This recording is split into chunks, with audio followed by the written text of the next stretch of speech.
This video contains news and analysis related to a recent terror attack in Kashmir. The content may include sensitive visuals and discussions that could be distressing to some viewers. Viewer discretion is advised. We strongly condemn all forms of violence and terrorism. The purpose of the content is solely to inform and create awareness based on verified reports. MDH chana mosla এখন ছোলা হোক বা বরবটি দানা, সাদা চানা হোক বা কালো, সব রান্নাই হবে অসাধারণ। MDH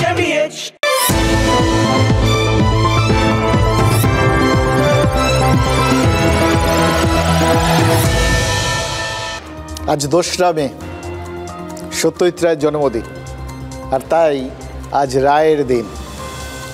রিলিজিয়ান অর্থে যে ধর্ম, সেই ধর্ম এবং কাস্ট অর্থাৎ জাতপাত সম্পর্কে সত্যজিৎ রায়ের দৃষ্টিভঙ্গি কী ছিল শুনলেন তো। আগন্তুক সিনেমায় সেটা তো উৎপল দত্তর মুখ দিয়ে তিনি বলিয়ে গেছেন। এই দৃশ্যটা বেশ কয়েকবার দেখেছি জানেন তো, কিন্তু আজ দেখতে দেখতে মাথার মধ্যে একটা প্রশ্ন হঠাৎ খোঁচা দিয়ে উঠল। এই দৃশ্যটা যখন সত্যজিৎ রায় ভেবেছিলেন, তখন কাদের ছবি তার মনের ভেতর ভেসে উঠেছিল? অর্গানাইজড রিলিজিয়ান অর্থাৎ সংগঠিত ধর্ম বলতে তিনি কি বুঝিয়েছিলেন? আর আজ যদি এই সিনেমাটা বানাতেন, তাহলে কোন পটভূমিকায় উৎপল দত্তর মুখে এই ডায়ালগগুলো বসাতেন? কোনো নির্দিষ্ট পটভূমিকা ভাবতেন কি? না, আজ সত্যজিৎ রায়ের জন্মদিন, তো এমন একটা দিনে তাকে রাজনীতির ঘোলা জলে টেনে আনা, সেটা বোধহয় ঠিক হবে না। তাকে ব্যতিব্যস্ত করব না, বরং এমন একজনের কথা বলবো যিনি মাসখানেক আগে কোথায় আছেন, কি করছেন, সেটা নিয়েই তো প্রশ্ন উঠে গেছিল। সবাই ব্যাকুল হয়ে প্রশ্ন করেছিল যে মুর্শিদাবাদের শামসেরগঞ্জ, সুতি, ধুলিয়ানে যখন অশান্তির আগুন জ্বলছে, তখন জেলার অন্যতম লোকসভা কেন্দ্রের সাংসদ ইউসুফ পাঠান তিনি কোথায়? নিশ্চয়ই নাওয়া খাওয়ার সময় পাচ্ছেন না, দিনরাত এক করে নিশ্চয়ই তিনি কি ওই মুর্শিদাবাদের পথে প্রান্তরে ঘুরে বেড়াচ্ছেন? ওরকম একটা কঠিন সময়, পরিস্থিতি সামাল দেওয়াটাই তো প্রশাসনের কাছে চ্যালেঞ্জ। তিনি সাংসদ, জনপ্রতিনিধি, নিশ্চয়ই আছেন। যখন বিজেপি নেতারা বলছেন বেছে বেছে হিন্দুদের ঘরবাড়ি ভাঙা হচ্ছে, হামলা হচ্ছে, মারধর হচ্ছে, তখনও ভেবেছিলাম নিশ্চয়ই বিরোধীদের জবাব দিতে চেষ্টা করছে স্থানীয় সাংসদ, মহল্লায় মহল্লায় ঘুরে শান্তি ফেরাতে অক্লান্ত পরিশ্রম করছেন। তারপর কি জানা গেল? না না, ভুল ভেবেছি। ইউসুফ পাঠান বহরমপুরেই নেই, মুর্শিদাবাদেই নেই। কিন্তু তা বলে যারা ভেবেছিলেন মুর্শিদাবাদের মানুষকে নিয়ে পাঠানের হৃদয় ব্যাকুল হয়নি, তারা কিন্তু আজ মুখের মতো জবাব পেয়েছেন। ইউসুফ চালিয়ে খেলেন তো, একদম মেরেছেন ছক্কা। ইউসুফ পাঠান সেই সময় ছিলেন না, কিন্তু এখন কেন্দ্রীয় স্বরাষ্ট্রমন্ত্রী অমিত শাহকে 2 পাতার চিঠি লিখেছেন। 2 পাতা। কি বিষয়? মুর্শিদাবাদের যারা পরিযায়ী শ্রমিক তাদের বিষয়। ওড়িশার মতো বিজেপি শাসিত রাজ্যে এই মুর্শিদাবাদের বাঙালি পেলেই হেনস্থা করা হচ্ছে, অত্যাচার করা হচ্ছে, এই অভিযোগ তুলে কেন্দ্রীয় স্বরাষ্ট্রমন্ত্রকের হস্তক্ষেপ চেয়েছেন ইউসুফ পাঠান। ঠিকই তো, মুর্শিদাবাদের নাম শুনলেই কেন পরিযায়ী শ্রমিকদের হেনস্থা করা হবে? ইউসুফের চিঠির 2য় পাতাতেই তার উল্লেখ আছে। তৃণমূল কংগ্রেসের সাংসদ লিখেছেন, বিশেষত যে সমস্ত শ্রমিকরা মুসলিম, তাদের ওপরেই আক্রমণ হচ্ছে, হামলা হচ্ছে, তাদের নথিপত্র কেড়ে নিয়ে নষ্ট করে দেওয়া হচ্ছে। তাই অবিলম্বে অমিত শাহের মন্ত্রকের কাছে ইউসুফ পাঠান জানতে চেয়েছেন, বাংলার মানুষ কেন ভিন রাজ্যে কাজ করতে গেলে নিরাপত্তার অভাব বোধ করবেন? মানে এই বিষয়ে কেন্দ্রের রায় জানতে চেয়েছেন ইউসুফ। দেখুন, শামসেরগঞ্জ, ধুলিয়ানে, জঙ্গিপুরে মানুষজনের ঘর বাড়ি সম্পত্তি কিভাবে নষ্ট হয়েছে সবাই এখন জানেন। 2 জন মানুষের মৃত্যু হয়েছে, খুন হয়েছেন তারা। জনপ্রতিনিধি হিসেবে ইউসুফ পাঠানের এই ঘটনার নিন্দা করা উচিত, প্রতিবাদ করা উচিত। আর তেমনি যদি বিনা অপরাধে বাংলার একজন মানুষও কোথাও গিয়ে আক্রান্ত হন, তিনি তো এখন বাংলার সাংসদ, তাহলে তারও প্রতিবাদ করা উচিত। নিজের কেন্দ্রের মানুষ হলে তো অবশ্যই করা উচিত। কিন্তু মুশকিলটা হয়ে যায় কখন জানেন? যখন প্রতিবাদটা সিলেক্টিভ হয়ে যায়, মানে কিছু ক্ষেত্রে উদ্যোগ, আর কিছু ক্ষেত্রে উপেক্ষা হলে জনপ্রতিনিধির উদ্দেশ্য নিয়েই তো প্রশ্ন উঠে যায়, তাই না? এবার বহরমপুরের সাংসদের অ্যাপিলে স্বরাষ্ট্রমন্ত্রক কি রায় দেয় সেটা যখন জানা যাবে তখন জানাবো, কিন্তু বলছিলাম না এ শুধু রায়ের দিন। আজ আরও কিছু রায় এসছে, যে রায়ের বিষয়ে কিছু কথা আজ না বললেই নয়।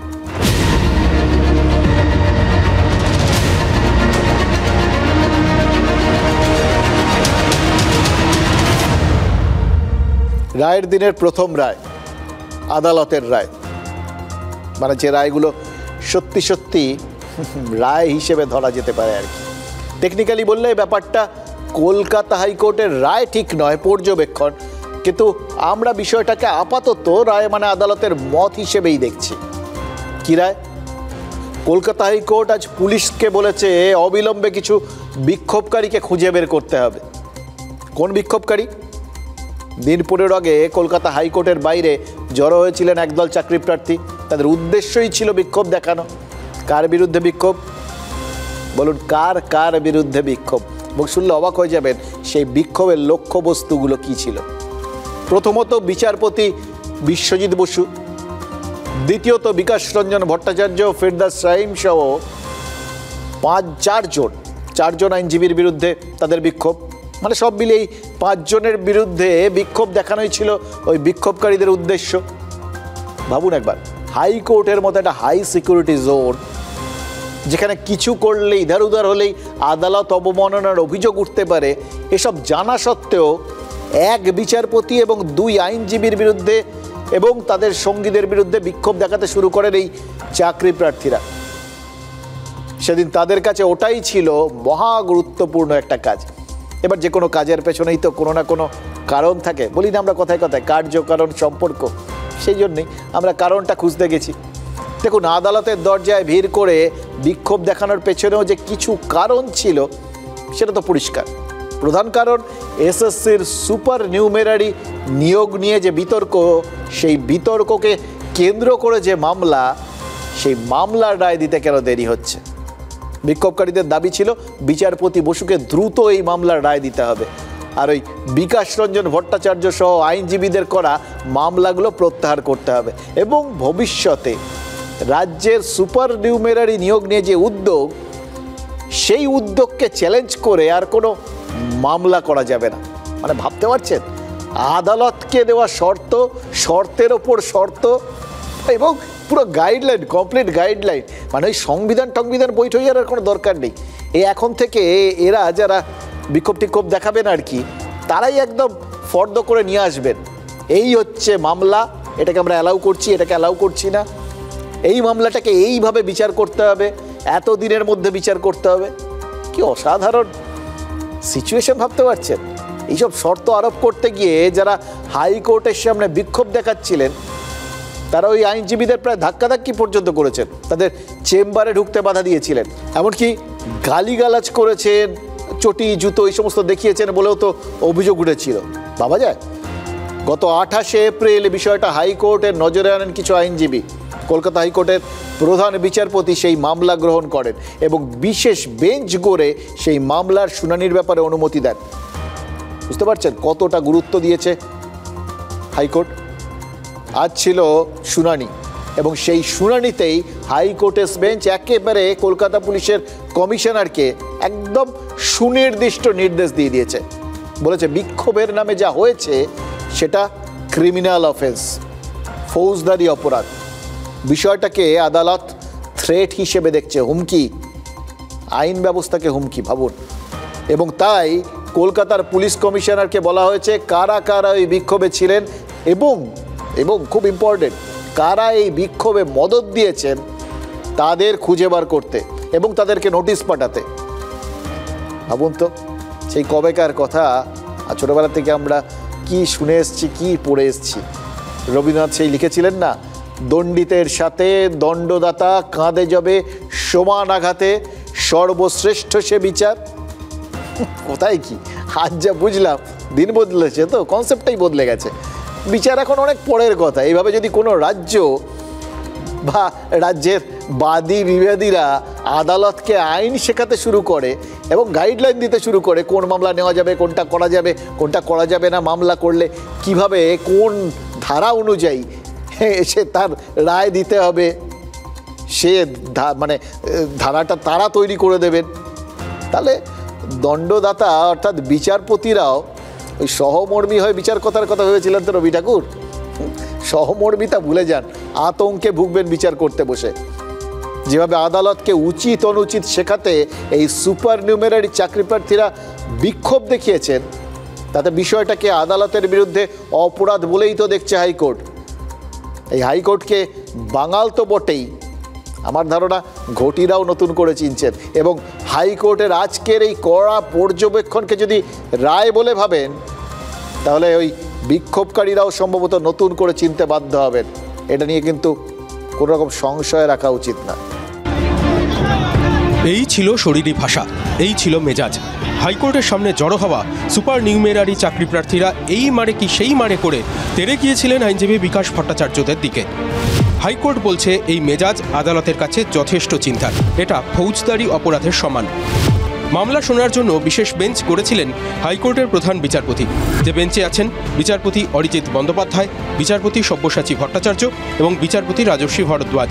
বিচারপতি বন্দ্যোপাধ্যায় জানতে চান, অভিযুক্তদেরকে নোটিশ দেওয়া হয়েছে, আদালত মনে করছে যা হয়েছে সেটা ফৌজদারি অপরাধ, হলফনামা চাই, সন্তুষ্ট না হলে রুল জারি হবে। এরপরেই সওয়াল জবাব শুরু হয়। আবেদনকারীদের পক্ষে প্রশ্ন করা হয়, শুধু নোটিশ বা শোকজ কেন অভিযুক্তদের জেলে পাঠানো হবে না বা তাদের জরিমানা হবে না? বিচারপতি অরিজিৎ বন্দ্যোপাধ্যায় সব শুনে বলেন, বিচার ব্যবস্থাকে হেনস্থা করা হয়েছে। ঘটনার সময় কিরণ শঙ্কর রায় রোড ও ওল্ড পোস্ট অফিস স্ট্রিটের সিসিটিভি ফুটেজ সংরক্ষণ করতে হবে এবং এজন্য পুলিশকে যথাযথ ব্যবস্থা নিতে হবে। কমিশনার অফ পুলিশকে বলা হয়েছে যে একটা রিপোর্ট প্লেস করার জন্য। আদালত অবমাননার যে অ্যাফিডেভিটটা, তার ভিত্তিতে 1 থেকে 8 যারা কন্টেমনার রয়েছেন তাদের প্রত্যেকের ওপর নোটিশ সার্ভ করার জন্য রেজিস্ট্রার জেনারেল হাইকোর্ট ক্যালকাটাকে নির্দেশ দেওয়া হয়েছে। বলা হয়েছে যে এই অ্যাডভোকেটদের প্রোটেকশনটা যেন পুলিশ দেখে।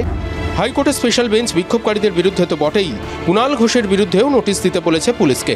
তৃণমূলের রাজ্য সাধারণ সম্পাদক কেন আদালতের নজরে এলেন?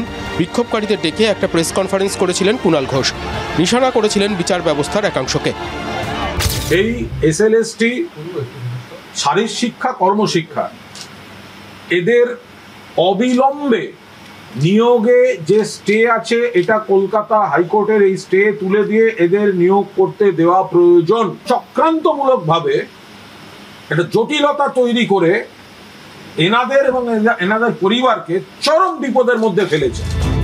যে 2016 এসএসসি মামলায় যোগ্য অযোগ্য আলাদা করা যায়নি বলে প্রথমে হাইকোর্ট তারপর সুপ্রিম কোর্ট প্যানেল বাতিলের নির্দেশ দিয়েছিল, সেই এসএসসি মামলা চলাকালীনই সুপার নিউমেরারি মানে অতিরিক্ত শূন্যপদ তৈরি করে পরিস্থিতি সামাল দিতে চেয়েছিল রাজ্য সরকার।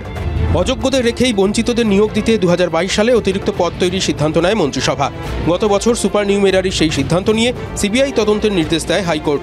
অভিযুক্তদের হেফাজতে নিয়ে জেরা করতে পারবে সিবিআই, সেই নির্দেশও দিয়েছিল কলকাতা হাইকোর্ট। হাইকোর্টের রায়কে চ্যালেঞ্জ করে সুপ্রিম কোর্টে যায় রাজ্য সরকার।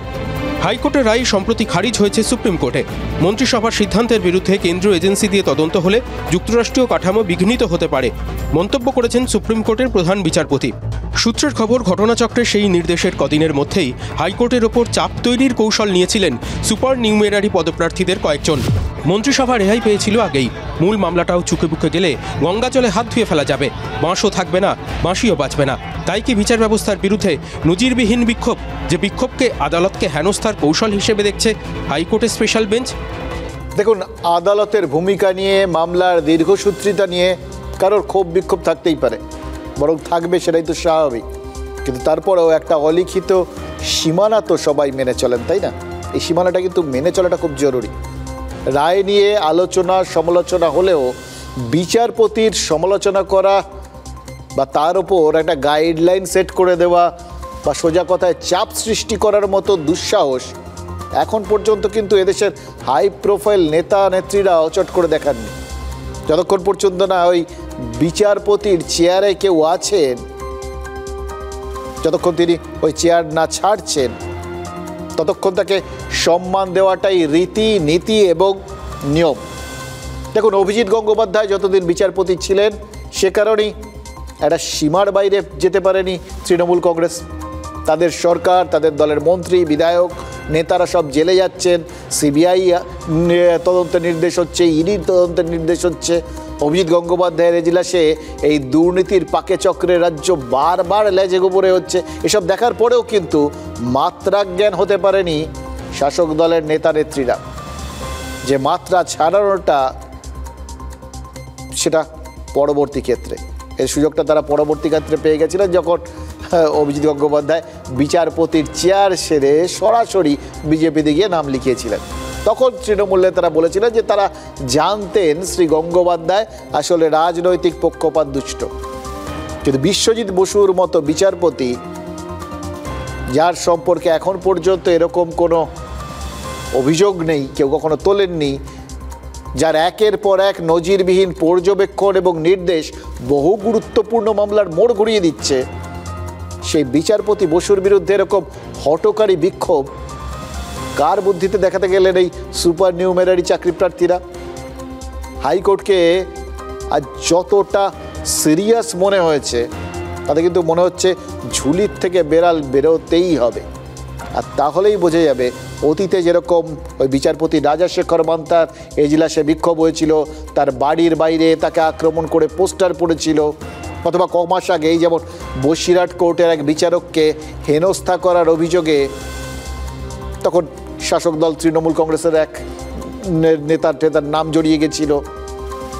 এক্ষেত্রেও তেমন কোনো রাজনৈতিক রং আছে কিনা। আর তাহলে বুঝতে হবে হাইকোর্ট যেটাকে আদালতের হেনস্থা বলে মনে করছে, ফৌজদারি অপরাধ বলে মনে করছে, সেই হেনস্থা এবং সেই অপরাধের পেছনে রাজনৈতিক উদ্দেশ্য আছে। রাজনীতি আসলে আমার আপনার মতো তাহলে কোর্টকেও ভয় দেখাতে চায়, এইটাই তো পরিষ্কার হয়ে যাবে তখন, এবং সেটা তো বড় ভয়ের ব্যাপার। কিন্তু এখানেও আমাদের ভাবাচ্ছেন কে? না, সত্যজিৎ রায়। আদতে আমরা বলতাম আমাকে ভাবায় সুকুমার রায়, সুমনের গান, কিন্তু বিশ্বাস করুন আজকের দিনে এক্ষেত্রে আমাদের ভাবায় সত্যজিৎ রায়।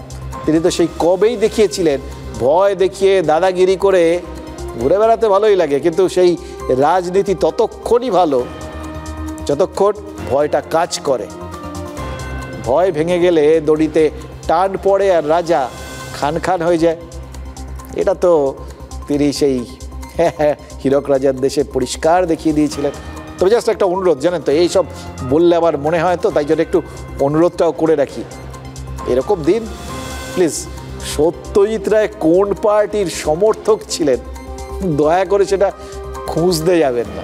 আদালত মনে করেছেন এই ঘটনাটা আদালতের সম্মানহানি হয়েছে। এখন তারা জবাব দেবেন এসে। তারা পুলিশের কাছ থেকে রিপোর্ট চেয়েছেন, পুলিশের ভূমিকা কি ছিল, কি হয়েছে না হয়েছে, সমস্ত তথ্য সামনে আসবে, তদন্ত করতে হবে। ওইসব ছবি তারা কোথায় পেলেন, কারা তাদের ছবি দিয়েছেন, যখন শুনানি হবে তখন এই সমস্ত তথ্য সামনে আসবে, অনেক সত্য বেরোবে। সেই অভিজিৎ গাঙ্গুলির সময় থেকে কয়েকজন বিচারপতি হাইকোর্টের বিশেষ বিশেষ বেঞ্চ বা চেয়ারকে তারা নিরপেক্ষভাবে ব্যবহার করতে পারছেন না। এইটা বিকাশ বাবু, তিনি সিপিএম এর লোক, তাকে রক্ষাকর্তা, এবং শুভেন্দু অধিকারী বিজেপির লোক, তাকে রক্ষা করার জন্য বেশ কয়েকটি বেঞ্চ তারা খুব প্রোঅ্যাক্টিভলি উঠে পড়ে লেগেছেন। যাকে কোর্টের ব্যাপার কোর্ট বুঝবে, আমরা কোর্টের থেকে একটু পোর্টে আসি, মানে পোর্টের খবরে, বন্দরের খবরে। দেখুন, এটা এই বন্দর বলে আবার ভাববেন না এটা ফিরহাদ হাকিমের নির্বাচনী ক্ষেত্র, ওই বন্দর কেন্দ্র না, কলকাতা বন্দরও নয়, হলদিয়া বন্দরও নয়, এমনকি তাজপুরে আদানিদের বরাত পাওয়া ওই গভীর সমুদ্র বন্দরও নয়। শুভেন্দু অধিকারী দাবি করেন যে ওই বন্দর নাকি দিনের আলো দেখবে না, বিরোধী দল নেতা তো, তাও পশ্চিমবাংলার। উনি এরকমই বলবেন, যে কোনো জিনিসের উল্টোটা, সরকার যা বলবে তার উল্টোটা দেখবেন, উল্টোটা বলবেন, এতে আর আশ্চর্য কি, এটাই স্বাভাবিক বরঞ্চ। কিন্তু কাল্টিভেট করে দেখলাম কি জানেন, খুব ভুল হয়তো বলেননি, আমাদের রাজ্যে যত চটজলদি মন্দির তৈরি হয়ে যায়, কিন্তু বন্দরের ক্ষেত্রে অদ্ভুতভাবে সেরকমই জট পাকিয়ে যায়, যে জট আর সহজে খোলে না। কেন বলুন তো, কে জানে। এদিকে কেরালায় দেখুন, আদানিদেরই তৈরি ভিজিনজাম বন্দরের কি সুন্দর একটা উদ্বোধন হয়ে গেল, অথচ সেখানেও কিন্তু স্থানীয় মৎস্যজীবীদের সমস্যা ছিল, কিন্তু তা উন্নয়নের পথে কাঁটা হয়নি, মানে ভিজিনজাম সিঙ্গুর বা নন্দীগ্রাম হয়নি। এবার দেখতে হবে যে তাজপুর আলটিমেটলি ভিজিনজাম হয় কি হয় না। এই বন্দরের উদ্বোধনী মঞ্চটাও কিন্তু বেশ একটা বন্দর বন্দর ফিল দিয়ে গেল, যেখানে বিভিন্ন মুলুক থেকে আসা জাহাজ এসে ভিড়ল। মানে একবার বিষয়টা বলি আপনাদের, পরিষ্কার হয়ে যাবে। এবার ভেবে দেখুন, উদ্বোধন কে করলেন? প্রধানমন্ত্রী নরেন্দ্র মোদী, হিন্দুত্বের পূজারী। মঞ্চে কে ছিলেন? মুখ্যমন্ত্রী পিনারাই বিজয়ন, তিনি সিপিআইএম এর পলিট ব্যুরোর সদস্য, কট্টর কমিউনিস্ট। আর কে ছিলেন? কংগ্রেস সাংসদ শশী থারুর। বন্দরটা বানিয়েছে কে? আদানি গোষ্ঠী, যে গোষ্ঠী ইন্ডিয়া ঐক্যের নিয়মিত টার্গেট। রাহুল গান্ধী সবচেয়ে বেশি সময় নষ্ট করেন এই আদানি শিল্পগোষ্ঠীর বিরুদ্ধে বক্তব্য রাখতে। তাহলে মঞ্চে মোদি আদানির উপস্থিতি কি শশী থারুর বা পিনারাই বিজয়নের মনে কোনো রকম ধর্ম সংকটের সৃষ্টি করেছিল নাকি? মনে তো হলো না। বিভিন্ন বন্দর, বিভিন্ন মুলুক থেকে আসার মতো বিভিন্ন মতের মানুষগুলো দিব্যি ওই একটা বন্দরে মানে মঞ্চের মধ্যে একত্রিত হয়ে গেলেন। শশী থারুর প্রধানমন্ত্রীর সাথে আলাদা করে সৌজন্য বিনিময় করলেন। প্রধানমন্ত্রীকে তিনি বিমানবন্দরে অভিবাদনও জানিয়েছেন, তার জন্য দিল্লি থেকে তড়িঘড়ি উড়েও এসছিলেন। ভাবুন, তার রাজ্যে আসছেন, তার রাজ্যে তার সরকার না, কংগ্রেসের সরকার না, বাম সরকার, অথচ তিনি উপস্থিত প্রধানমন্ত্রীকে অভিবাদন জানাতে, অভ্যর্থনা জানাতে। সোশ্যাল মিডিয়ায় এসে কথা আবার ফলাও করে ঘোষণা করছেন। এবার এটা নিয়ে আবার প্রশ্ন উঠতে পারে যে কংগ্রেস সাংসদ হয়ে মোদির সঙ্গে এত মাখামাখি, এটা শশীর কি ঠিক হলো? এটা তো সমস্যায় পড়বেন না তো? কিন্তু কোথাও গিয়ে তারা হয়তো নিজেদের ক্ষেত্রগুলোতে মনে করেন যে এই সমস্ত রাজ্যের একটা সামগ্রিক উন্নয়নের স্বার্থে কিছু কিছু স্বার্থ ত্যাগ করতে হয়। কিন্তু তা বলে কি সব স্বার্থ রাজনীতি সব সময় ত্যাগ করে? না, সেটা হয় না। মোদি কিন্তু নিজের ভাষণে কৌশলে একটা খোঁচা দিয়ে গেলেন। Of the people of Kerala, I once again express our sincere gratitude to the Honorable Prime Minister for visiting our state to dedicate the landmark project to the nation. I also extend my congratulations to the Adani Group for executing this mission with excellence. हमारे मुख्यमंत्री जी से भी मैं कहना चाहूंगा, आप तो INDI alliance के बहुत बड़े मजबूत पिलर है, यहां शशि थरूर भी बैठे हैं, और आज का ये इवेंट कई लोगों की नींद हराम कर देगा। I don't know on what ground Prime Minister is saying like this, but really now what is going to happen in this country, the Prime Minister will have the sleepless nights. দেখুন, ভিজিনজাম প্রকল্পের উদ্বোধনের সময় বন্দর নিয়ে যে সংক্ষিপ্ত তথ্যচিত্র চালানো হলো, তাতেই তথ্যটা পেলাম পুরো বন্দরটা কেরালা সরকারের টাকায় তৈরি হয়েছে। এটাই কোনো বন্দর প্রকল্পে কোনো রাজ্য সরকারের সর্বোচ্চ বিনিয়োগ, অথচ জাতির উদ্দেশ্যে বন্দরকে অর্পণ করানো হলো প্রধানমন্ত্রীকে দিয়ে, কারণ তিনি প্রধানমন্ত্রী। আমাদের রাজ্যে ভাবুন তো, ওই করোনার টিকাতেও তার সার্টিফিকেটে কার ছবি থাকবে তা নিয়েও তো বিতর্ক হয়েছিল, বা আবাস প্রকল্প কার নামে হবে, বিতর্কের তো কোনো শেষ নেই। আর ওখানে দেখুন, কমিউনিস্ট মুখ্যমন্ত্রী হিন্দুত্ববাদী রাজনৈতিক দল থেকে আসা প্রধানমন্ত্রীকে সামনে এগিয়ে দিচ্ছেন। যুক্তরাষ্ট্রীয় কাঠামো এই ছবিটাই তো কাঙ্ক্ষিত, কিন্তু দুর্ভাগ্যজনকভাবে হয়তো বিরল। কিন্তু তা বলে কি বিরোধ হয় না? হয়তো কেরালায় এখনও দাঁতই ফোটাতে পারেনি বিজেপি। রাজনৈতিক জমিতে সংঘ পরিবারকে 1 ইঞ্চি জমিও ছাড়ে না সিপিআইএম আর কংগ্রেস, কিন্তু উন্নয়নের ক্ষেত্রে কোনো বিভাজন নেই। তবে এই বোধোদয়টা নতুন নয়, আমরা এই একই জিনিস ওড়িশাতে দেখেছি। সেখানে বিজেপি সরকার এসেও নবীন পট্টনায়ককে সমানভাবে সম্মান দিয়ে তাদের অনুষ্ঠানের মঞ্চে তুলেছিল। আবার অনেক অবিজেপি রাজ্যের সঙ্গে কেন্দ্রের এই সৌজন্যের সম্পর্ক রয়েছে। এবার দ্বিতীয় বোধোদয়, আজকে রায়ের দিন তো, এটাকেও একটা রায় বলে ধরে নিতে পারেন। রায়টা কি? মোদির রায়। মোদি তো বলেছেন কারও ঘুম উড়ে যাবে। তিনি রাহুল গান্ধীকেই বোঝাতে চেয়েছেন, সেটা মুখে বলেননি, কিন্তু আমরা জানি পরিষ্কারভাবে যে, এবং কংগ্রেসের নেতারাও তো সেটা বুঝতে পেরেছেন, সেই জন্যই অতগুলো কথা বললেন যে প্রধানমন্ত্রী রাহুল গান্ধীর রাতের ঘুম উড়ে যাওয়ার কথাই বলেছেন, সেদিকে ইঙ্গিত। কিন্তু ও তো রাজনৈতিক প্রতিপক্ষের প্রতি তার রসিকতা। রাতের ঘুম যদি কারোর উড়ে গিয়ে থাকে তাহলে সেটা আসলে ওই পাকিস্তানের সেনাপ্রধান আর মন্ত্রীদের। পিপিপি নেতা বিলাওয়াল ভুট্টো জারদারি তিনি তো দেশ থেকেই পালিয়ে গেছে। পাক সেনার কর্তা আর মন্ত্রীরা তাদের পরিবারকে দেশের বাইরে পাঠিয়ে দিচ্ছে, অথচ আমাদের দেশে দেখুন সব কিছু ঠিকঠাক চলছে। মোদি বন্দরের উদ্বোধন করছেন, ভারত মহাসাগরে আন্তর্জাতিক পরিবহনের যে রুট তা ভিজিনজাম থেকে মাত্র 10 কিলোমিটার দূরে ওই বন্দরটার থেকে, সেটার উদ্বোধন হয়ে গেল। কিন্তু পাকিস্তানে ওই গদর বন্দর তো এখনও পুরোপুরি ব্যবহার করতে পারছে না চীন, অথচ টাকা খরচ করে বসে আছে। করতে পারছে না বালোচ আন্দোলনের কারণে। পহেলগাঁওয়ের বৈসরণ ভ্যালিতে ভারতের 27 জন নাগরিককে ধর্ম জিজ্ঞেস করে করে হত্যা করতে পারে পাক জঙ্গিরা, কিন্তু তারপর কেন্দ্রীয় স্বরাষ্ট্রমন্ত্রী কাল যে প্রশ্নটা করেছেন, যারা নিরীহ নাগরিকদের মারল তারা কি যুদ্ধে জিতে গেল? সন্ত্রস্ত হলো ভারত? কি সন্ত্রস্ত হলো? খুব গুরুত্বপূর্ণ প্রশ্ন। হলো তো নাই, উল্টে 140 কোটির মাথায় খুন চেপে গেল। আমাদের সাধারণ নাগরিক নিরাপদে ঘুরছেন, আর পাকিস্তানের সেনাপ্রধান বউ বাচ্চাকে বিদেশে পাঠিয়ে বাংকারে জীবন কাটাচ্ছে। তাহলে সন্ত্রাস কার আর সন্ত্রস্ত কে হলো? সেই সেনাপ্রধান আবার পাকিস্তানের সেনা মহড়া দেখতে গিয়ে এখন ভারতকে হুঁশিয়ারি দিচ্ছে, কোনো অ্যাডভেঞ্চার যদি ভারত করে তাহলে নাকি সমুচিত জবাব দেওয়া হবে। আরে বাংকারে থেকে হুঙ্কার দেওয়া মানায় বলুন তো? পাকিস্তানের বিরোধী নেতা মৌলানা ফজলুর রহমান তো জেহাদি জেনারেলের যৌক্তিকতা নিয়েই প্রশ্ন তুলে দিয়েছেন। সকলের সঙ্গেই যে পাকিস্তানের একটা শত্রুতার সম্পর্ক তৈরি হয়ে গেছে, এবং সেটা কেন হচ্ছে সেটা কি পাকিস্তানিরা এবার একবার ভেবে দেখবেন। और हम यहाँ पर अपने मामलात को सुलझाने के बजाय उलझाते चले जा रहे हैं। कश्मीर का मसला है, लेकिन कश्मीर के मसले से पहले हमें अफगानिस्तान के हवाले से सोचना होगा कि पाकिस्तान बहैसियत रियासत के उसने अफगानिस्तान के साथ अपने सफारती ताल्लुकात बेहतर क्यों नहीं बनाए।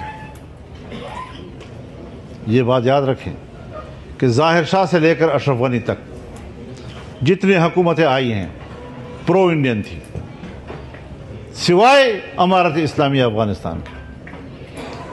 अगर हम कोई सियासत जानते, अगर हम कोई सफारत जानते, अगर हम कोई अपना मुल्की मफाद जानते, तो आज अफगानिस्तान को एक प्रो पाकिस्तान अफगानिस्तान होना चाहिए था। हम इनको भी धकेल रहे हैं कि जाओ तुम रूस के साथ कहीं बात करो, चाइना के साथ बात करो, इंडिया के साथ बात करो। রাশিয়ার বিরুদ্ধে ইসলামিক জিহাদের সময় পাকিস্তানে আফগান শরণার্থীরা আসতে শুরু করেছিল। খাইবার পাখতুনখোয়ায় 40 লক্ষ শরণার্থী যে কোনো সময় হাজির থাকতো। এখন পাকিস্তানি সেনা তাদের ঘাড় ধাক্কা দিয়ে ফেরত পাঠাচ্ছে, সে কথাই তো বলছেন ফজলুর রহমান। আফগানদের ঘাড় ধাক্কা দেওয়ায় তালিবান খেপে গেছে।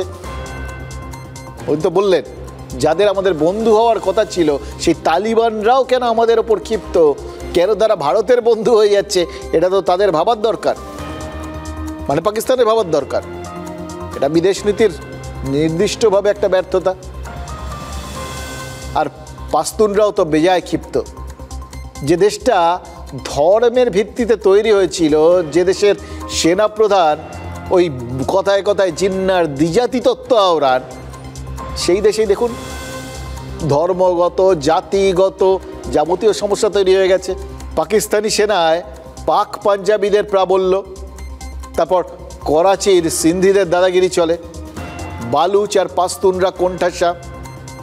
এবং আমি গিয়ে দেখেছি জানেন তো, করাচিতে সেখানে এই যারা নর্মালি মহাজির তাদের মধ্যে মানে এদের উদ্বাস্তু হিসেবেই ধরা হয়, বা তাদের মধ্যেও আবার উচ্চ নিচু আছে, মানে ধরুন পারভেজ মুশারফ তিনিও কিন্তু ওই সম্প্রদায়ভুক্তই, কিন্তু উচ্চ মহাজির, উঁচু মার্গের রিফিউজি আর কি।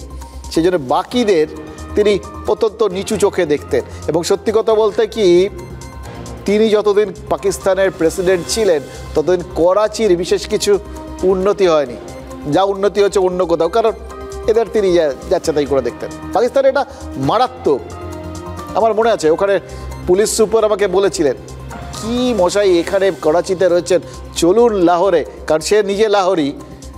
আসল সংস্কৃতি মনস্ক ঠিকঠাক লোকজন, শিক্ষিত লোকজন সব লাহোরে থাকে, এখানে সব অশিক্ষিতরা থাকে, কথায় কথায় ইট পাটকেল চড়ে গন্ডগোল করে। এই হচ্ছে তাদের দেশের এক জাতের সঙ্গে আরেক জাতের সম্পর্ক, এক জায়গার সাথে আরেক জায়গার সম্পর্ক। নিজেরাই তো মারপিট করে মরে, তারা আবার অন্যদের কথা বলে। এই যে এই ধরনের মানসিকতা, তাই জন্যই তো বালুচিস্তান থেকে খাইবার পাখতুনখোয়া সবাই আজাদি চায়। অন্তরের খেয়াখেইটা কোথায় পৌঁছেছে সেটা ভিডিও প্রকাশ আসার পর বোঝা গেছে, জানেন তো। পাশতুন পুলিশ খাইবার পাখতুনখোয়ার একটা থানার থেকে পাঞ্জাবি সেনাকে হটিয়ে দিয়েছে। শুধু তাই নয়, জেনারেল আসিম মুনিরের কোনো মুরদি নেই, সেটাই তো এই পাশতুন পুলিশ বলছে। ভাবা যায়? ওদিকে মুনির বাংকার থেকে হুঙ্কার দিচ্ছে, আর পাকিস্তানি সেনায় ইস্তফা আর ছুটির আবেদনের তালিকাটা ক্রমশ লম্বা হয়ে যাচ্ছে। সেনা নেই, ছুটিতে নয় চাকরি ছেড়ে দেবে, এরকম পরিস্থিতি। অথচ ভারত তোড়জোড় করছে, আর এটা কিছু তো করতে হবে। সুতরাং মানুষকে ধরে ধরে, সাধারণ মানুষকে ধরে ধরে সেনাবাহিনীতে ভরো। যুদ্ধ হতে পারে এই ভয়ে পাকিস্তানে সাধারণ নাগরিকদের এখন ট্রেনিং দেওয়া হচ্ছে। ভাবুন, সেনা ভয় পেয়ে পালাচ্ছে, এবার নাকি সাধারণ মানুষ লড়বে। কিন্তু ভারতীয় সেনা পাকিস্তানের জনতার সঙ্গে সংঘর্ষে জড়াবে, এটা কি করে ভেবে নিল পাকিস্তানের সেনা সরকার?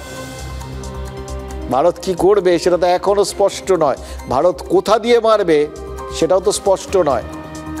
এবং মনে রাখবেন, আজকের দিনে যখন সরাসরি লড়াই ছেড়ে ডেটা লড়াইকেও একটা অন্যরকম যুদ্ধ বলে মনে করা হয়, হাতে মারার বদলে ভাতে মারাকেও যখন যুদ্ধ বলে মনে করা হয়, তখন ভারত ওই নৌবাহিনী দিয়ে বা বায়ুসেনা দিয়ে বা স্থল বাহিনী দিয়ে কোনো রকম সার্জিক্যাল স্ট্রাইক করবে নাকি ফিনান্সিয়াল সার্জিক্যাল স্ট্রাইক করবে সেটা নিয়েও তো কেউ নিশ্চিত নয়। তবে এটাও ঘটনা, জানেন তো, মানে ওই ছুঁচো মেরে হাত গন্ধ করার মতো ভাগারে শকুনচারার কেউ পিকনিক করতে যায় না। তার মানে গলা পর্যন্ত রুইনে ডুবে থাকা পাকিস্তানকে ভারত দখল করতে যাবেই বা কেন? নচিকেতার গান রয়েছে না, দেনার দেয় গেছে সবই, বাকি আছে কাপড় খোলা। পাকিস্তানের কাপড় অবশ্য খুলেই গেছে। প্রথমে প্রতিরক্ষা মন্ত্রী খাজা আসিফ স্বীকার করেছিলেন 30 বছর ধরে সন্ত্রাসকে লালন পালন করছে পাকিস্তান। এবার পিপিপি প্রধান বিলাওয়াল ভুট্টো জারদারি একই কথা বলেছেন। বিদেশি মিডিয়াকে সাক্ষাৎকার দিতে গেলেই না পাকিস্তান নেতাদের মুখ থেকে সত্যি কথাটা বেরিয়েছে। এটা একটা অদ্ভুত জিনিস, মানে সাদা চামড়া দেখলে এরা হিপনোটাইজড হয়ে যান কিনা জানি না, কিন্তু ওই লাই ডিটেক্টর মেশিনে বসার মতো যা পারেন ঝপঝপ ঝপঝপ করে সত্যিটা বলে দেন। As far as what the defense minister said, I don't think that it's a secret that Pakistan has a past as far as extremist groups are concerned. And as a result of this, we have suffered. Pakistan has suffered. It is history.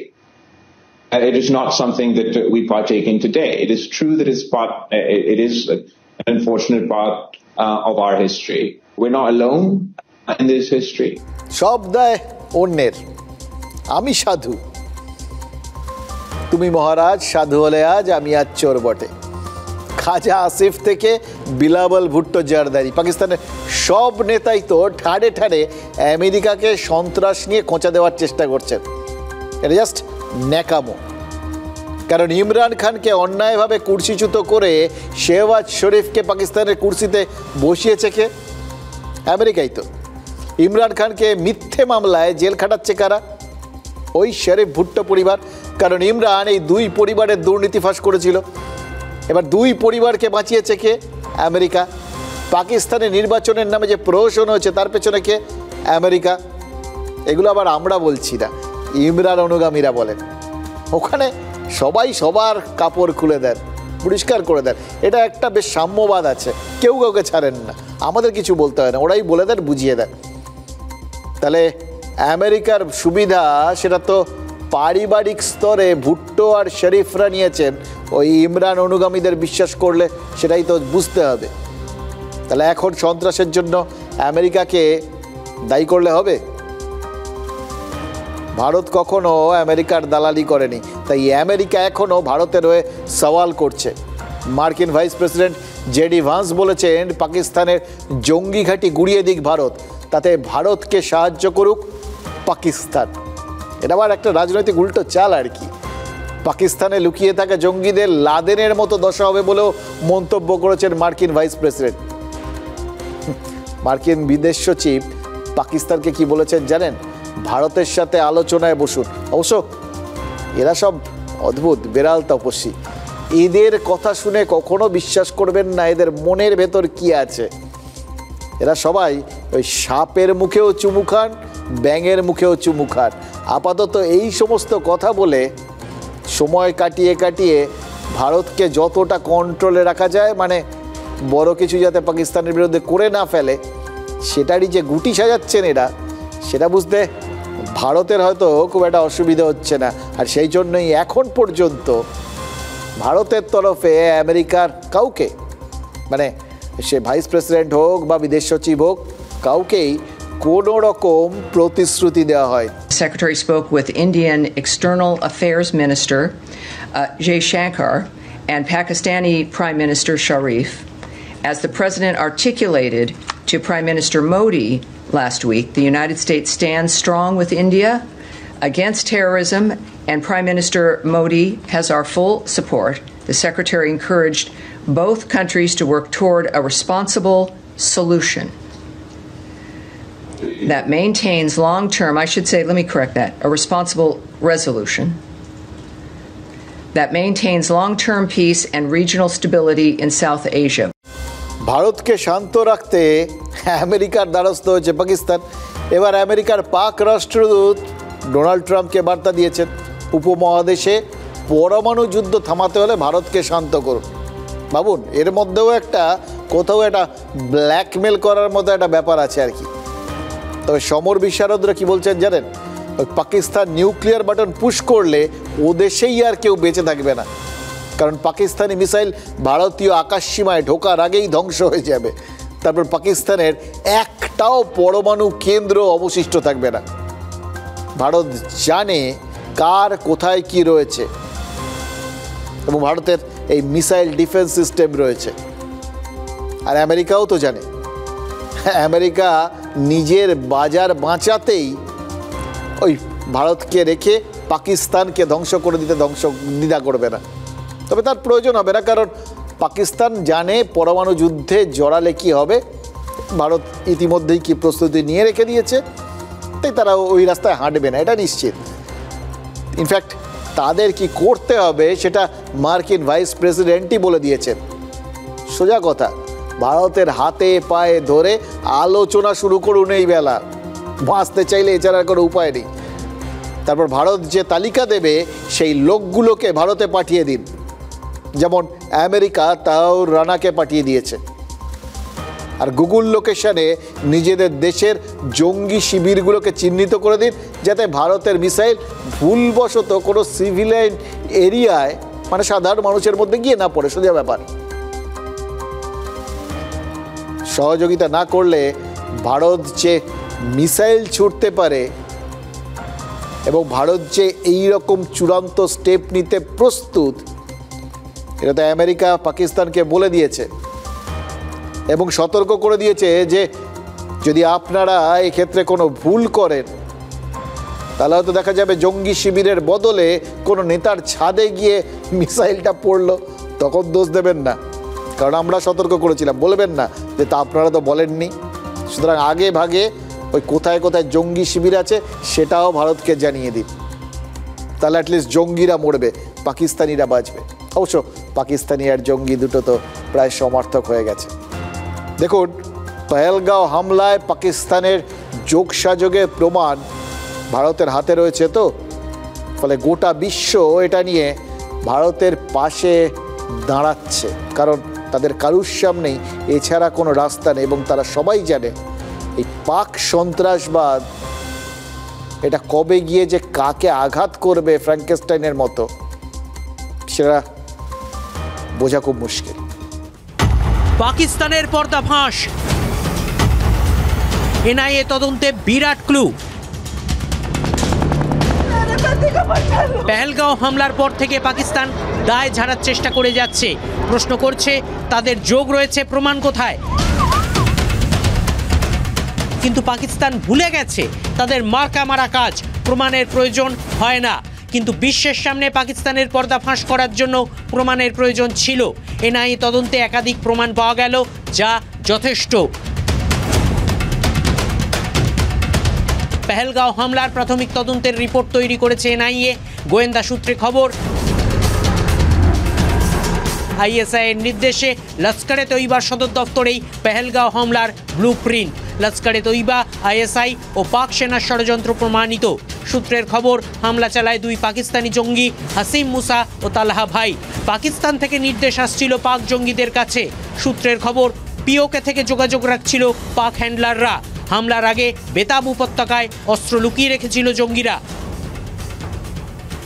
এই গোটা ঘটনা পাকিস্তান থেকে যেমন পরিকল্পনা করা হয়েছে, সেই সঙ্গে সঙ্গে এখানে ওজিডব্লিউ যে কথাটা, অর্থাৎ এই সংগঠনগুলোর যারা ওভারগ্রাউন্ড ওয়ার্কার রয়েছেন, তারা এর সঙ্গে কোথাও যে গোটা ঘটনায় মানে পরোক্ষভাবে এর সঙ্গে যুক্ত, অর্থাৎ তারা বিভিন্নভাবে এখানে সহায়তা করেছেন, তাদের আশ্রয় দেওয়া থেকে, বেতাব ভ্যালিতে অস্ত্র লুকিয়ে রাখা থেকে, এই সমস্ত সাহায্যের ক্ষেত্রে তাদের একটা বড় ভূমিকা আছে এবং সেই বিষয়টাও কিন্তু এই প্রাথমিক রিপোর্টে উল্লেখ করা হয়েছে। সূত্রের খবর, এনআইএ ওভারগ্রাউন্ড ওয়ার্কারদের একটি তালিকা তৈরি করেছে। ঘটনাস্থল থেকে পাওয়া কার্তুজ পাঠানো হয়েছে ফরেন্সিকে। অন্তত 150 জনের বয়ান রেকর্ড করেছে এনআইএ। হামলার প্রাথমিক তদন্ত রিপোর্ট তৈরি করেছেন এনআইএর ডিজি। স্বরাষ্ট্রমন্ত্রকে সেই রিপোর্ট জমা দেবেন তিনি। প্রধানমন্ত্রী নরেন্দ্র মোদী বলেছিলেন, পহেলগাঁওয়ের অপরাধীদের পাতাল থেকেও খুঁজে বের করা হবে। আর কেন্দ্রীয় স্বরাষ্ট্রমন্ত্রী অমিত শাহ বলেছেন, খুঁজে খুঁজে জবাবদিহি করা হবে। কাদের কথা বলেছেন? জঙ্গিদের। তো এবার পাতাল মানে পাকিস্তান, যে দেশ রসাতলে চলে গেছে, সেখান থেকে লস্করে তৈবা জঙ্গি নেতাদের খুঁজে বার করা হবে। আর যে জঙ্গিরা গুলি চালিয়েছিল তাদের সঙ্গে তো বাঘবন্দি খেলা হচ্ছে, জাল গুটিয়ে আনা হচ্ছে, শোনা যাচ্ছে তো। তাই দক্ষিণ কাশ্মীরে তাদের জঙ্গলটা ছোট করে আনা হচ্ছে, কারণ তাদের এবার অন্তত জীবন্ত গ্রেফতার করতে চায় ভারতীয় সেনা। তাদের পাকিস্তানে ফিরে যাওয়ার রাস্তা বন্ধ করে দেওয়া হচ্ছে, আর স্থানীয়দের কাছ থেকে সাহায্য পাওয়ার শেষ সুযোগটুকুও কেড়ে নেওয়া হয়েছে। তার মানে পাকিস্তানকে হঠাৎ আক্রমণ করে গায়ের ঝাল মেটাতে চায় না ভারত, বরং সন্ত্রাসবাদের একটা স্থায়ী সমাধানের কথা মাথায় রাখছে। কি সেটা? ওই জঙ্গিদের না মেরে গ্রেফতার করে তাদের কাছ থেকে জেনে নেওয়া কোথা থেকে কিভাবে পুরো জিনিসটা অপারেট করা হয়েছে। অর্থাৎ তাদের ধরাটা প্রথম ধাপ, তার পরের ধাপটা একদম গোড়ায় গিয়ে এই জঙ্গি যারা প্রবক্তা, যারা জঙ্গিদের চাষ করে আমাদের দেশে পাঠায়, তাদের নিকেশ করা। যুদ্ধ কিন্তু অনেকভাবে লড়া যায়। ভূস্বর্গে নারকীয় নিধনযোগ্য পেহেলগাঁওয়ের নৃশংস হত্যা লীলার পিছনেও সরাসরি রয়েছে পাকিস্তান। হামলাকারীদের মধ্যেই রয়েছে দুই পাকিস্তানি জঙ্গি হাসিম মুসা ও তালহা ভাই। সূত্রের খবর, পাকিস্তানি জঙ্গি মদতের অকাঠ্য প্রমাণ হিসেবে দুই পাকিস্তানি জঙ্গিকে জীবিত ধরার ওপর জোর দিচ্ছে নয়াদিল্লি। আজমল কাসাবের মতোই পেহেলগাম হত্যাকাণ্ডের যে দুই পাকিস্তানি জঙ্গি সরাসরি যুক্ত, তাদের জীবিত ধরতে চায় নয়াদিল্লি। ইতিমধ্যে এনআইএর কাছেও নয়াদিল্লির সেই বার্তা স্পষ্ট করে দেওয়া হয়েছে এবং সেই কারণেই এনআইএ, কাশ্মীর পুলিশ এবং সিআরপিএফ এক অন্য পরিকল্পনায় তারা অভিযান চালাচ্ছেন। এনআইএ সূত্রে দাবি, দক্ষিণ কাশ্মীরের পাহাড় জঙ্গলেই এখনও আত্মগোপন করে রয়েছে দুই পাকিস্তানি জঙ্গি মুসা, তালহা ভাই। কাশ্মীর পুলিশ, সেনা এবং আধা সেনার পরপর অভিযানে দক্ষিণ কাশ্মীরের পাহাড় জঙ্গলে ক্রমাগত ডেরা বদল করে পালিয়ে বেড়াচ্ছে জঙ্গিরা। গোয়েন্দাদের একাংশের দাবি, জীবিত ধরার তাগিদে একবার তাদের খুব কাছে পেয়েও এনকাউন্টারে যায়নি বাহিনী। বাহিনীর দাবি, একদিকে পর পর অভিযান চালিয়ে তাড়িয়ে বেড়ানো হচ্ছে জঙ্গিদের। নিরাপত্তা বাহিনীর লক্ষ্য সাঁড়াশি অভিযানের ঘেরাটোপে আটকে পড়া জঙ্গিরা যাতে তাদের ডেরা থেকে বেরিয়ে আসতে বাধ্য হয় সেই ব্যবস্থা করা। এই পরিস্থিতিতে জঙ্গিরা যাতে বাইরে থেকে সাহায্য না পায় তা নিশ্চিত করতে শ্রীনগর, অনন্তনাগ, আভান্তিপুরা শহর সহ এবং বিভিন্ন গ্রামে জঙ্গিদের সহযোগী ওভারগ্রাউন্ড ওয়ার্কারদের বাড়িতে লাগাতার অভিযান চালাচ্ছে পুলিশ। অর্থাৎ সামগ্রিকভাবে ওভারগ্রাউন্ড ওয়ার্কারদের সঙ্গে জঙ্গলে থাকা জঙ্গিদের যে যোগাযোগ সেটা বিচ্ছিন্ন করে তাদেরকে ডেরা থেকে বের করে আনতে বাধ্য করার প্রচেষ্টা চালাচ্ছে এনআইএ। কারণ জঙ্গলে দাঁড়িয়ে তাদেরকে জীবিত ধরা অনেকটাই কঠিন, আর সেই কারণেই তাদের জঙ্গল থেকে বের করে এনে জীবিত ধরতে চাইছে এনআইএ আধিকারিকরা। পাকিস্তানের জঙ্গি মদতের জলজ্যান্ত প্রমাণ হয়ে গিয়েছিল জীবিত কাসাব। সূত্রের খবর, সেই কারণেই পেহেলগাঁওয়ের হত্যাকারী পাক জঙ্গিদের জীবিত পাকড়াও করার ওপর জোর দিচ্ছেন স্বরাষ্ট্র মন্ত্রকের শীর্ষ কর্তারা।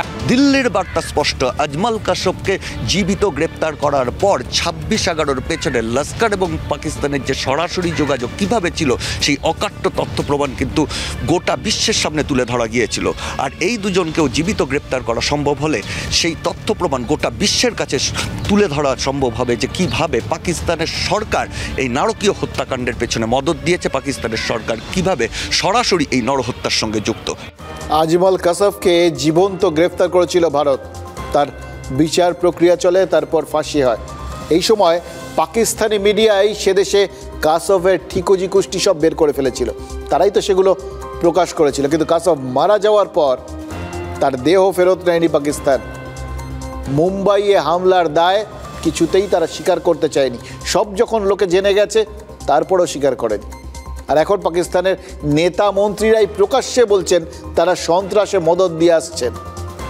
সত্য চাপা থাকে না। যেমন 83,000 পাকিস্তানি নাগরিক তারা তো ভারতে লুকিয়েছিল, এখন ফেরত যাচ্ছে।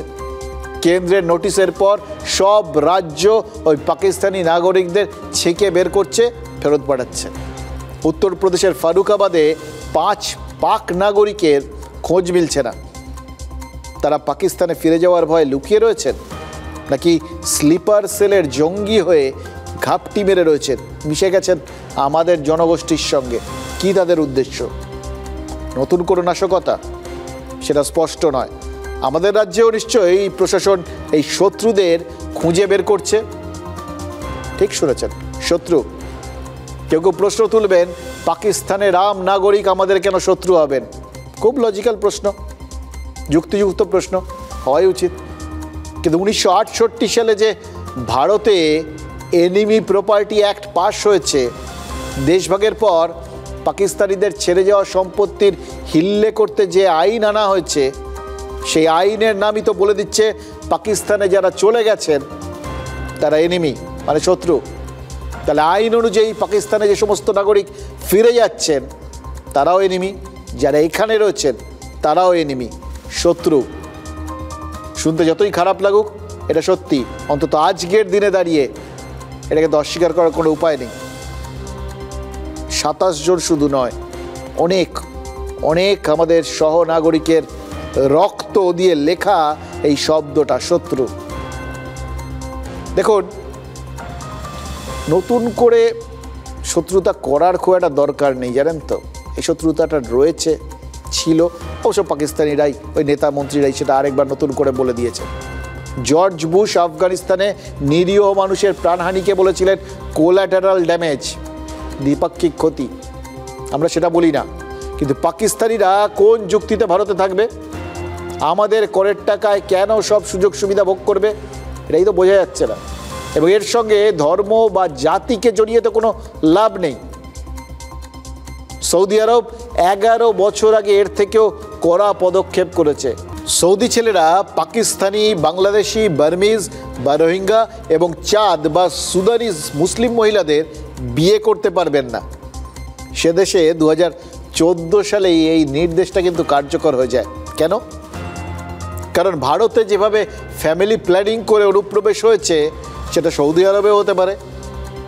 মক্কা মদিনার দেশের রাজ পরিবার সেটা বুঝতে পেরেছিল। খেয়াল করে দেখুন, সৌদি আরবে কোন কোন দেশের মেয়েদের বিয়ে করতে নিষেধাজ্ঞা রয়েছে। আবার বলি, পাকিস্তান, বাংলাদেশ এবং মায়ানমার, মানে রোহিঙ্গা। কিছু বুঝলেন? এই তালিকায় কিন্তু ভারতের নাম নেই। দেখুন, দেশের রায় মোটামুটি পরিষ্কার।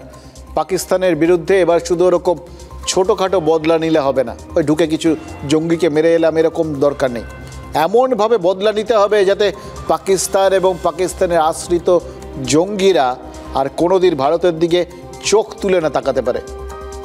ওষুধ যত করা হবে তত বেশি তো ওষুধ ওই যাবতীয় ব্যাকটেরিয়া ভাইরাসকে একদম চটজলদি পুরো সাফাই করে দেবে। শুধু একটা জিনিস দেখতে হবে, ওই কড়া ওষুধ দিতে গিয়ে যাতে আমাদের দেশকে চড়া মূল্য না দিতে হয়। সেজন্যই তো দেশের রায় বোঝার পরেও কেন্দ্র সময় নিচ্ছে। কিন্তু দিলীপ ঘোষ তিনি কিসের সময় গুনছেন এটা জানা আজ খুব জরুরি। দিলীপ ঘোষের কী রায়? এই যে তিনি দীঘায় জগন্নাথ মন্দিরের উদ্বোধনে চলে গেলেন রাজ্য সরকারের অতিথি হয়ে, তারপর সস্ত্রীক মুখ্যমন্ত্রীর সাথে ছবি টবি তুললেন, তার জন্য তো তার দল বিজেপিকে চড়া মূল্য দিতে হচ্ছে। এক দিলীপ ঘোষ বিজেপির প্রাক্তন রাজ্য সভাপতি, মুখ্যমন্ত্রীর আমন্ত্রণে সাড়া দিয়ে মন্দির উদ্বোধনে থাকার ছবি টবিগুলো তৃণমূল জাস্ট ভাইরাল করে দিয়েছে। যে মন্দির নিয়ে বিজেপির বাংলার নেতাদের একটা নাকশিট কোনো ব্যাপার ছিল, সেই মন্দিরে গিয়ে দিলীপ ষষ্ঠাঙ্গে প্রণাম করছেন। এই ছবিকে মন্দিরের সার্টিফিকেট হিসেবে প্রচার করছে তৃণমূল। আর দুই, দিলীপ ঘোষের দল বিজেপিতে নেতৃত্বের সংকট বা নেতৃত্ব নিয়ে লড়াই শুরু হয়েছে, এ কথাও বলার সুযোগ পেয়ে যাচ্ছে বিজেপি। কারণ শুভেন্দু অধিকারী বা সুকান্ত মজুমদাররা যে পথে ছিলেন তার সম্পূর্ণ বিপরীত পথে হেঁটেছেন দিলীপ ঘোষ। তার এই অবস্থান শুভেন্দু বা সুকান্ত মজুমদারের জন্য কোনো বার্তা কিনা সেই প্রশ্ন তো উঠতে শুরু করেছে। এখানে দিলীপ ঘোষ ব্যক্তি, যিনি পার্টির থেকেও নিজেকে বড় বলে মনে করছেন কিনা সেই প্রশ্ন উঠছে। এই প্রশ্ন তো শুধু বিরোধীদের পক্ষ থেকে নয়, দিলীপ ঘোষের নিজের দল বিজেপি থেকেও আসতে শুরু করেছে। হিন্দুরা মুর্শিদাবাদে মরছে, সেই সময় উনি বিয়ে করলেন। এটার মানে এটা হয় যেখানে এসএসসিরা রাস্তায় বসে আন্দোলন করছে, আপনি জগন্নাথ টেম্পলে গেলেন, তো এটার মানে এটা হয় যে টিএমসির হয়ে কাজ করা। দিলীপ ঘোষ আজকে বলছেন আমি মন্তব্য করব না, আমাকে অনেক ঘাম ঝরিয়ে কাজ করতে হয়। আমি এখন মেদিনীপুরে যাব, সেখানেও প্রচুর 3 থেকে 4 জন শহীদ হয়েছিল। এই কাজগুলো আমাকে করতে দেন, আমার সময়ের মূল্য আছে। এটাই না অনেকে বলছেন যে আপনি ভেবেছিলেন আপনাকে এই সভাপতির দৌড়ে রাখা হবে, যেহেতু রাখা হচ্ছে না তাই এখন ভেসে থাকার চেষ্টা দৌড়ে করছেন। নাই, দিলীপ ঘোষ কোনোদিন দৌড়ায়নি। হ্যাঁ, পার্টির কাজে সারা পশ্চিমবাংলা দৌড়েছে, আপনারা ভালো করে জানেন, রোজ নিউজে আসতো। দিলীপ ঘোষ কোনো দৌড়ে কোনোদিন ছিল না। নেতৃত্ব দেওয়ার মতো লোক দরকার। এবার ধরুন আপনি, শুভেন্দু অধিকারী, সুকান্ত মজুমদার এইরকম যদি দাঁড়ায়, তাহলে এই 3 জনই যদি ধরি, কার নেতৃত্ব দেওয়ার ক্ষমতা আছে? সবারই আছে। এখন আপনি মাপকাঠি কম বেশি করতে পারেন, নেতৃত্ব আছে বলে লোক তাকে মেনেছে, পার্টি তাকে দায়িত্ব দিয়েছে। এখন আমাদের একজন নেতা আছেন, পার্টি অনেক বড় হয়েছে, তিনি তার মতো করে চেষ্টা করছেন। তিনি, তার রাজনীতিক অভিজ্ঞতা খুব বেশি ছিল না, আমরা সবাই সাহায্য করছি ওনাকে। তৃতীয় হচ্ছেন আমাদের শুভেন্দুদা, যিনি আমাদের মধ্যে সবচেয়ে বেশি অভিজ্ঞ, খালি রাজনীতি নয়, ছাত্র রাজনীতি, তারপরে কাউন্সিলর কী ছিলেন জানি না, বিধায়ক, সাংসদ একাধিকবার হয়েছেন, বিধানসভায় বিধায়ক, মন্ত্রী, এখন তো বিরোধী নেতা। তো নিঃসন্দেহে তার অভিজ্ঞতা সবচেয়ে বেশি আছে। তো এক কথাই আমাকেও জিজ্ঞেস করা হয়েছিল, আমি তো প্রেসিডেন্ট ছিলাম, যে বিধায়ক দলের নেতা কে হওয়া উচিত। আমার এখানে প্রশ্ন করার কী আছে, একটাই তো নাম আছে, অমিত শাহ। এদের সামনে আমি বলেছিলাম তখন। মানে আপনি শুভেন্দু অধিকারীকে নেতৃত্বে চেয়েছিলেন? আমি তার নাম বলেছি যে উনি করুন, ওনার চেয়ে যোগ্য লোক কে আছে। কারণ আমি তো বিধানসভায় নাই, কিন্তু কেউ যদি এজেন্ডা চালায়, উদ্দেশ্য নিয়ে, তার বিরুদ্ধে লড়তেই হবে। পালিয়ে যাওয়া মানে আপনি হেরে গেলেন, পিছিয়ে গেলেন। দিলীপ ঘোষ পিছাবে না। আজকে মমতা ব্যানার্জিকেও মন্দির পলিটিক্সে আসতে হচ্ছে। জিতটা কার? নৈতিক জয় বিজেপির। এত বড় জয় হলো, দিলীপ ঘোষ দূরে থাকবে? জয়টা ছিনিয়ে আনার জন্য আমি গেছিলাম এবং ছিনিয়ে এনেছি। আপনার স্বাভিমানে লাগলে আপনি দলকে শিক্ষা দিতে তৃণমূলে যেতে পারেন? তৃণমূল কেন যাবো? দলকে শিক্ষা দেওয়ার অনেক জায়গা আছে। আর দলকে শিক্ষা দেবোই বা কেন? দলটা ছেড়ে দেবো। আর দল ছাড়বো না, রাজনীতি ছেড়ে দেবো। দিলীপ ঘোষের রায় তো শুনলেন এইখানে, এই জাস্ট কিছুক্ষণ আগে আমার সামনে বসে তিনি পরিষ্কারভাবে এটা তো বলে গেলেন যে তিনি যা করেছেন ঠিক করেছেন, এবং তিনি যা করেছেন, সোজা কথা, বিজেপি তারা রাস্তা চিনতে পারছিল না, তিনি রাস্তা চিনিয়েছেন। কি স্ট্র্যাটেজি হওয়া উচিত, সঠিক কোন রাস্তায় যাওয়া উচিত, কি পদক্ষেপ নেওয়া উচিত ছিল ওই জগন্নাথ মন্দিরের ক্ষেত্রে, দীঘার ক্ষেত্রে, সেটা বিজেপির বর্তমান নেতৃত্ব বোঝেনি, তিনি বুঝেছেন এবং বুঝে তিনি বরঞ্চ বিজেপির জন্য তারা এটা জয় ছিনিয়ে এনেছে। দেখুন কার রায় কীরকম সে তো তার হাতে। আমরা শুধু ওই সত্যজিৎ রায়কে ধরে বসে আছি আজকে। সেই উদয়ন পণ্ডিতের কথা মনে আছে? সেই উদয়ন পণ্ডিত যিনি ওই রকম চরম বিপদের মধ্যেও সঠিক শিক্ষা দেওয়ার রাস্তাটা ছাড়েননি। আর আমাদের এখানে আজকাল সেই উদয়ন পণ্ডিতদের বড় দুরবস্থা, জানেন তো। এবং এই আজকে আরও একটা রায় বেরিয়েছে, কিছু বাচ্চা ছেলে মেয়ের একটা প্রথম বহির্বিশ্বে পা রাখার প্রথম পদক্ষেপের রায়, মাধ্যমিকের রায়। সে মাধ্যমিকে যারা পাশ করলো, যারা ভালো রেজাল্ট করলো, তাদের তো কেউ না কেউ তৈরি করেছেন কোনো না কোনো উদয়ন পণ্ডিত। তাদের কেউ না কেউ ভবিষ্যতের জন্য তৈরি করবেন আরও কোনো না কোনো উদয়ন পণ্ডিত। কিন্তু রাজ্যের বর্তমান এই নিয়োগ দুর্নীতির ফেরে পড়ে রাজ্যের শিক্ষা ব্যবস্থাটাই ওলটপালট হয়ে যায়নি তো? ছবিটা কিন্তু সেরকম। একটা রেফারেন্স দিই, রায়গঞ্জ করোনেশন স্কুল, এই স্কুল থেকেই মাধ্যমিকের প্রথম এবং 10ম স্থানাধিকারী হয়েছে দুজন কৃতী। দুজনেই জানিয়েছে নিজের স্কুলেই সায়েন্স নিয়ে পড়তে চায় তারা। তাদের মধ্যে এক পড়ুয়া বায়োলজি পড়বে ঠিক করেছে। পড়বে কার কাছে? স্কুলের একমাত্র বায়োলজির শিক্ষিকার নাম ওই চাকরি বাতিলের তালিকায়। তিনি পড়ালেও মেয়াদ তো ডিসেম্বর পর্যন্ত। তারপর কি হবে? যারা ধামা ধরে শিক্ষা ব্যবস্থার 12টা বাজিয়েছে, বিপদটা তো তাদের বদলে এই কৃতি ছেলে মেয়েগুলোর হচ্ছে। কেন? উত্তর দেবে কেউ? নাকি সব উত্তর শুধু ওই ভোট বাক্সের জন্য তোলা?